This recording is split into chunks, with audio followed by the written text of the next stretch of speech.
네, 예, 이번 시간에는 그 만병의 근원, 네, 우울한 청년들을 위해서 좀 얘기를 해볼까 합니다. 우울한 거, 왜 우울하죠?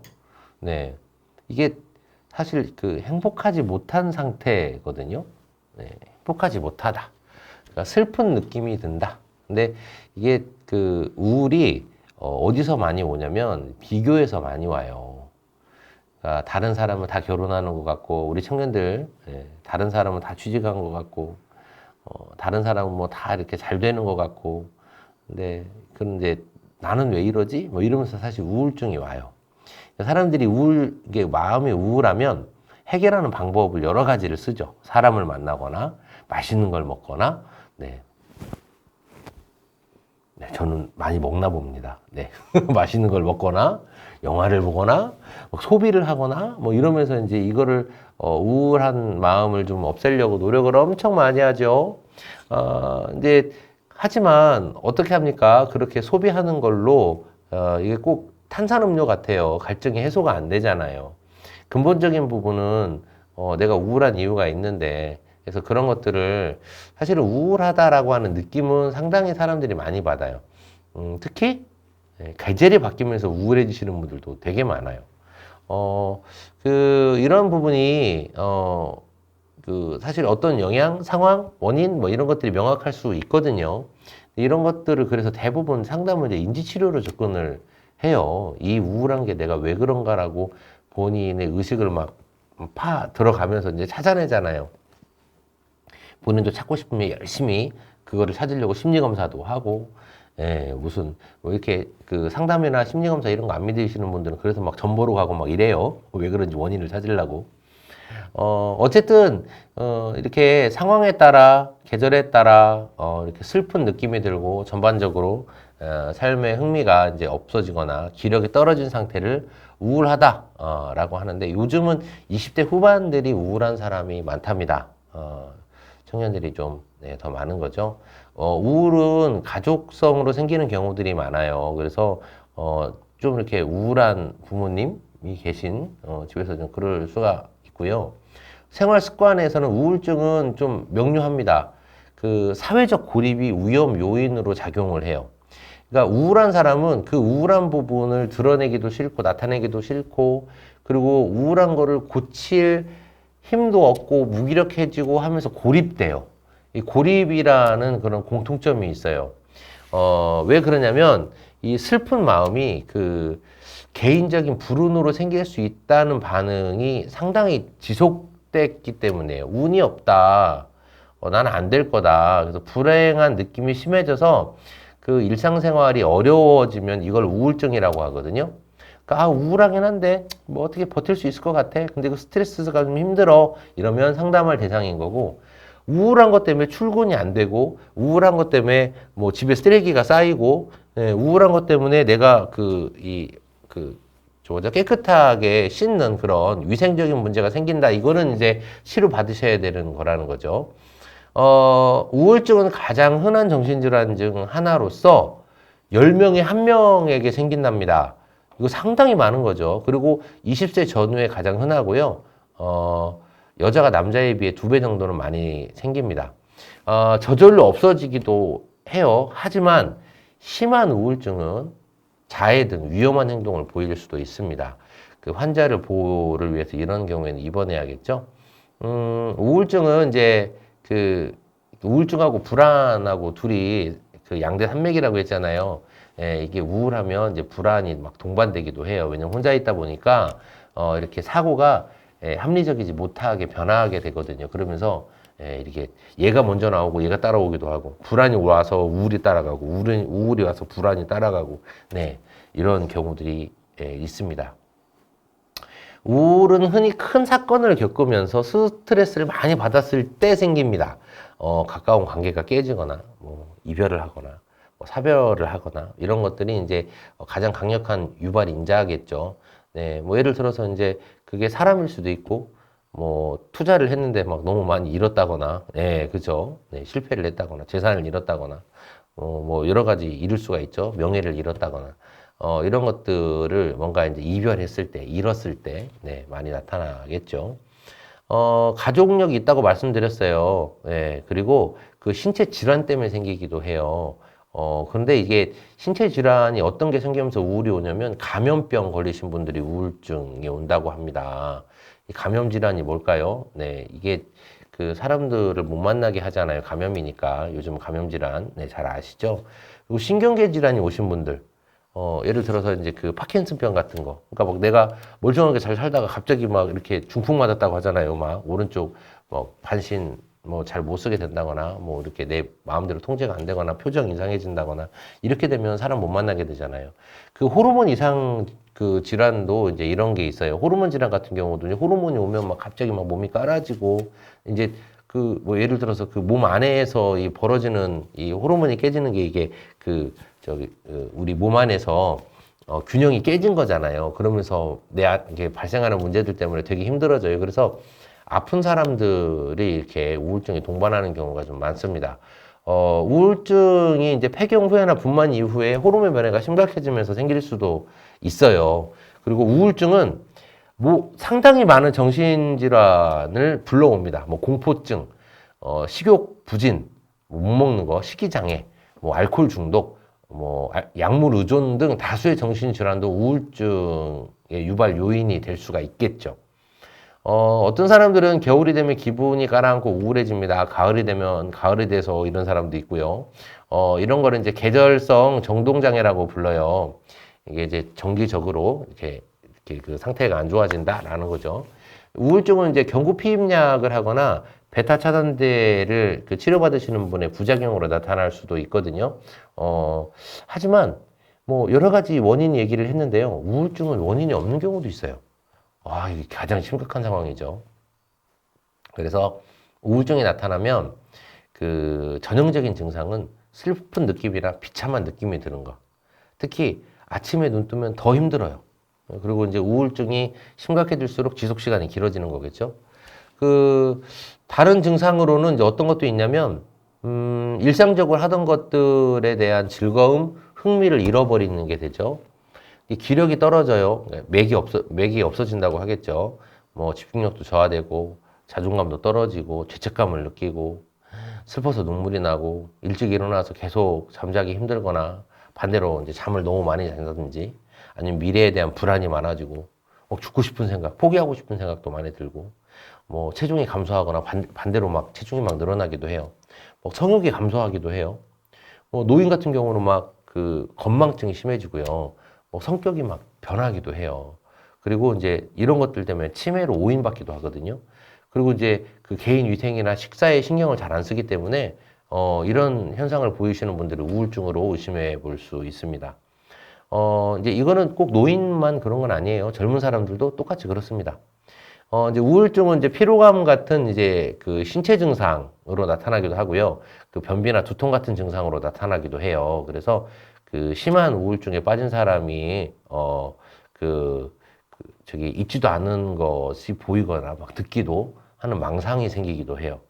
우울증이 혼자 있다 보니까 혼자 생각하다 보니까 혼자 생각하는 것들이 이제 처음에는 이제 강박이나 이런 게 가다가 강박이 이제 점점점 그렇다 꼭 그래야 된다라고 생각을 많이 하게 되다 보면 이제 이 강박이 심해져서 이제 망상이 되는 경우도 있다고 하더라고요.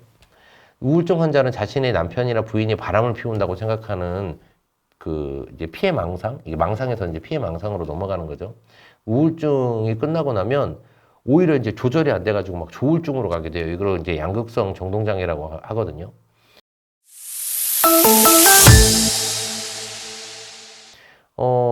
이게 우울증은 드물기는 하지만 그 치료를 하지 않을 경우 우울증, 의식 혼탁이 생기기도 해요. 이게 무슨 말이냐? 우울증이 되면서 언어 기능이나 움직임이 극도로 저하되는 상태거든요. 치료하지 않으면 육체적인 질병의 회복 속도도 되게 느려지고 그 원인에 상관없이 통증이 심해져요. 이러한 통증 때문에 우울증이 더 심해지는 거죠. 악영향이 이제 악순환 되는 거죠. 심한 우울증 환자는 결국은 우울에서 벗어나기 위해서 극단적인 선택을 계획하고 실행하기도 한답니다. 그래서 그 가벼운 우울증. 오히려 그래서 주변에 유머 있는 사람들이 필요할 때가 있어요. 가벼운 우울증은 오히려 가까운 유머나 이렇게 전환 행동, 이런 뭐 다른 운동을 한다든지 사람을 만나서 뭐 대화를 한다든지 이런 것들로 쉽게 사라질 수 있어요. 왜냐면 이건 이제 가벼운 증상이잖아요. 그러나 우울증에 대해서 도움이 필요한 경우 효과적으로 치료를 받아야 돼요. 치료가 필요하다. 기분이 심하게 가라앉는 경우 되도록 빨리 의사에게 진찰을 받으시는 게 좋아요. 왜냐면 기분이 가라앉아서 다시 올라오기가 힘들어요. 증상이 심해지면. 그러면 깔아진 상태에서 계속 간단 말이에요. 그러니까 힘들면 그냥 빨리 병원 오세요. 참지 말고. 우리나라 사람들은 제가 안타까운 게 있는 게 뭐냐면, 병이 있으면 빨리 병원 가가지고 진찰하고 치료하면 되잖아요. 그죠? 근데 그냥 괜찮겠죠 하고 놔뒀다가 이렇게 병을 막 키우는 경우가 있어요. 우울증이 바로 이렇게 키우는 병의 대표 주자입니다. 네. 뭐 다 그렇지 뭐 하면서 이제 견디다가 나중에 정말 우울이 심각해져가지고 이제 치료가 어려운 상태에서 병원에 오시는 분들이 되게 많아요. 우울증을 일으키거나 악화시키는 다른 정신질환이 있는 경우도 정신과에서 진단을 받아서 같이 치료해야 돼요. 아까 말씀드렸잖아요. 우울증이 몰고 다니는 친구들이 많아요. 정신증 친구들이. 그래서 우울증이냐 아니면 다른 질환이 같이 있냐 빨리 진단을 받으셔야 되고 약물이나 정신과 치료를 받으시면 심한 우울증인 경우 예를 들어 뭐 전기 충격요법 이런 것도 있어요. 이런 것들이 되게 이제 뇌 기능을 막 자극을 줘가지고, 네, 이게 리셋 시키는 그런 치료거든요. 네, 왜냐면 사람이 깜짝 놀래잖아요. 이게 전기도 있잖아요. 탁 껐다 켰다 껐다 켰다 이러잖아요. 전기 치료를 촥촥촥 주면서 이제 뇌를 살짝 껐다 켰다 이러면서 이제 고치려고 하는 치료, 네, 이런 게 있고요.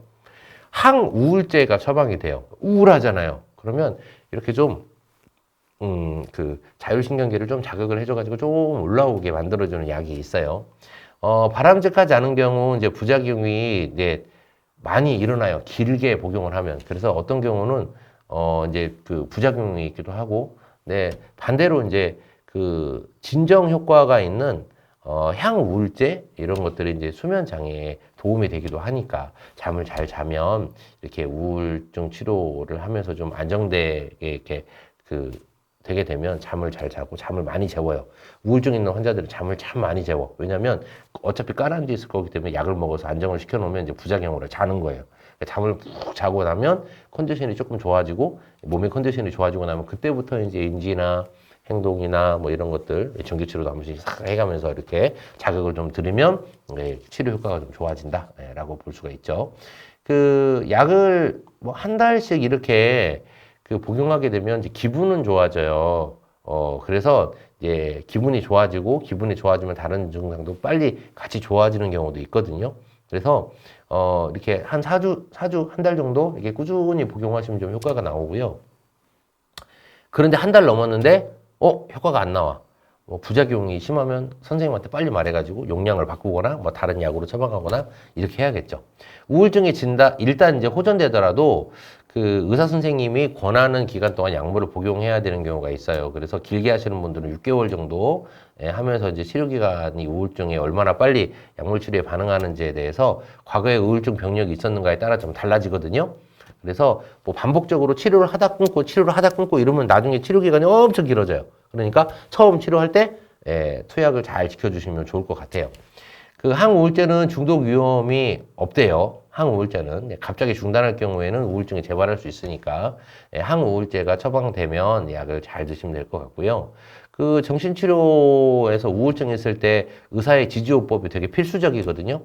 부정적인 사고를 바꾸기 위해서 부정적인 생각을 하는 거에 대해서 그게 정말 맞습니까? 라고 또 이제 계속 그 부분에 대해서 면담하고 상담하고 이러면서 이제 환자하고 이제 원인 분석을 하는 거죠.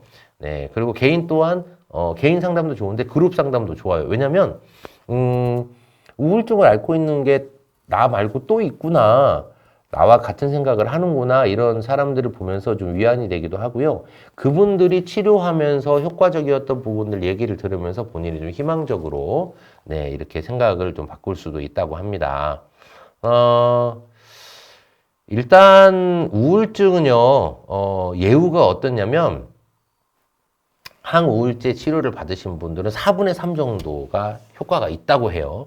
그래서 약물 투여하고 정신치료를 병행하면 보통 한 두세 달 내에 이제 증상이 없어지고요. 전기 충격요법을 받은 이제 환자들 같은 경우도 거의 90%가 완전히 회복된다고 합니다. 하지만 일부 환자들은 우울증이 수년간 지속돼서 특별한 유발 인자가 없이도 막 재발되고는 해요. 그런데 아시겠지만 몸의 병도 그렇고 마음의 병도 그렇고 100% 확실한 건 없는 것 같아요. 그래서 이런 인자가 있을 수도 있으니 이런 분들은 물론 정신과 진료에도 집중을 하셔야겠지만 본인 스스로도 예를 들어서 생활에 활력을 줄 수 있는 그런 활동들에 대해서 관심을 가지고 꾸준히 하시는 게 좋겠죠. 우울한 건 기질적으로 그냥 그 좀 부정적인 생각을 좀 잘 하시고 그런 분들도 계십니다. 어떤 사람은 너무 이제 긍정적으로 생각을 해가지고 네, 그게 인생을 좀 피곤하게 사는 사람들도 있잖아요. 예, 우울할 수도 있습니다. 네, 좀 힘들 수도 있어요. 네, 근데 그게 영원히 가는 게 아니라 이런 것들이 지금 상황에 내 나이대 주변에 힘든 상황들이 좀 많은 상황이라면 어쩌면 우리가 이런 그 심리 서비스를 받으면서 이런 어려움을 잘 이겨내는 거 저는 되게 좋은 거라고 생각해요. 이런 심리정서 지원을 받는 것들이 여러분 되게 수준이 높은 고급 취미생활입니다. 네, 이렇게 생각하시면 돼요. 병원도 그러잖아요. 부자들은 이렇게 그 자기만 돌봐주는 그런 주치의를 두잖아요. 병원 치료 받는다고 해서 여러분 창피해 하세요? 안 그러잖아요. 네. 아니 저도 뭐 그 결석 있어가지고 막 엄청 아픈데 그 있잖아요. 그 요로 결석 저 되게 아팠거든요. 근데 요로 하니까 오줌 나오는데 뭐 돌이 있다고 창피해 하면서 치료 안 받는 분 있어요? 아니에요. 얼마나 아픈데요. 결석 죽어.